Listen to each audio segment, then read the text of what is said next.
When Sarah Connor took over as Prophetstown High School's new ag department teacher, she knew she needed to grow the program. After a few years of planning and the addition of a new staff member, the department is booming. When I took over the program, it was very heavy production.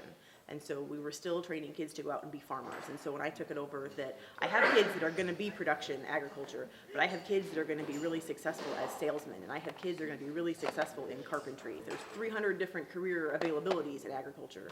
So what specifically can I find for this kid to get them excited about what contest can we do, what lesson can I do to bring that kid in and hook that kid into the industry. With the addition of Sam Pershnick, the number of classes offered was greatly expanded. But one of Connor's greatest challenges was the disrepair and lack of equipment in the department. I've known for a long time that we've needed to update equipment, and that we've got some things that we've made work for a while, but that things needed to be upgraded. And with the addition of the new teacher, having someone back over in the old wood shop, that equipment has been left unattended for a long time and hasn't been used appropriately or hasn't been used by students, and it's just hasn't been replaced in forever.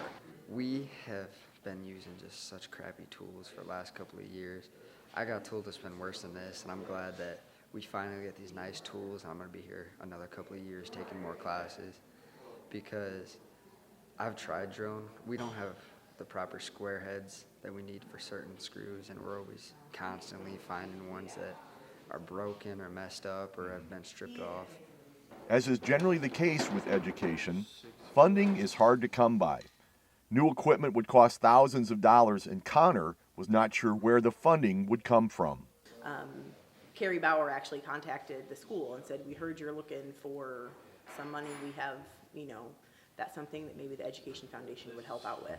And Mr. Johnson came down and said, "We just need to go and do a presentation." So we got our lists already and everything and went to the Education Foundation, and I've never seen a group of people more excited about what we were doing. It's very reassuring to know that the community also sees a need for what we're doing here. After receiving the grant, high school principal Josh Johnson, teacher Sam Pershnick, and Connor went on a shopping spree. So I was thinking it would be like, Christmas Day sort of a thing. We were like, "Ooh, we want this," and we want this. So we did. We took a little bit of everything, and we had our list and checked stuff off and things that, we had miscellaneous tools, and, well, I needed hammers in here because I have all wooden hammers, and they've all got nails and hold them to, all that kind of stuff. So a lot of it was just like looking and seeing the things that we need and what we can do to get there. And then you waited for Black Friday. Yes.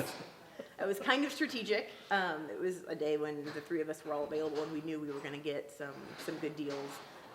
Got like almost $200 off that miter saw from its original price, and so can't beat. If we can get any way we can stretch our money to get the kids more things, that's what we wanted to do.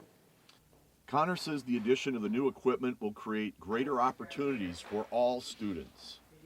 I mean, do you plan on spending like half your day on this end of the school next year, or? Yes, and also I spend part of my day in the other shop, because I have third and fourth hour in this class with Miss Connor, and we've done lab and stuff where we've had to come out here and build certain things, like we built an irrigation system. And then I also have PSAA animal science with Mr. Pershnick, and we're currently raising chickens in the other shop. It was tough doing what you were trying to do with what you had. It is. Specific example, the welding bays, especially. Like I said, we're getting this rewired so that I can fit more kids in the welding classes, so we can have more time for them to actually weld. I've had up to 18 kids in a welding class and can use 2 or maybe 3 welders at a time. But we have 2 new arc welders. We're getting a TIG welder, which is brand new to the program, to be able to do aluminum and pipe welding. And then in addition to the MIG welders and the wire-fed arcs and the arcs that we already have, the stick welders, that we're going to be able to have more kids do different kinds of things and actually do some fabrication and get those kids who are interested in going into that area, that they'll have more opportunities here and they won't have to go to Whiteside for a welding opportunity. The addition of the new equipment will help continue to fuel the growth of the department. Mr. Pershnick and I have spent a lot of time going over courses that we offer and trying to figure out who's better at teaching what and what things we want to do. And we actually have created a course guide that is a 4-year plan for kids to come in, and if they know they want to go into mechanics, well, here's the 4 years of classes they need to take to be successful in that. They know they want to go into carpentry, then here's the classes that we offer that do that. Or if they want to go into animal science or ag business or communications or whatever, we kind of have a full gamut of courses that we offer. With continued support of the community and a dedicated staff, the department looks to have a very bright future. This is Dan Eyrick reporting.